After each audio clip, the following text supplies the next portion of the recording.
In this video, we'll talk about lead time bias. We know that malignant pancreatic cancer often kills the patient a year after the diagnosis.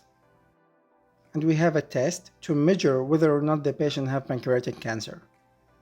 Now, whenever we use this test, if the results were negative, the patient does not have pancreatic cancer and they will not die in a year.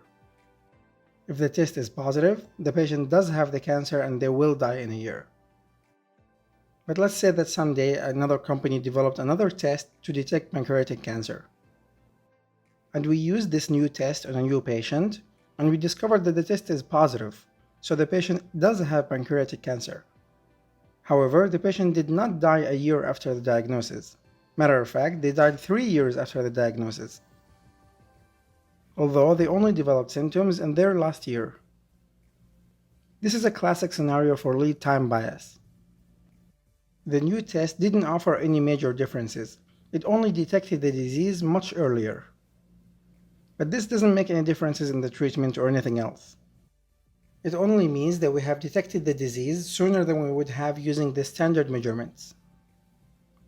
In the exam, they like the scenario where a patient had no diabetes symptoms at all, but some diabetes tests tested positive. And then they mentioned that the patient had complications of diabetes some years later. This is a classic scenario for lead time bias. Alright guys, that's all I have. Thank you so much for watching and hopefully this helps.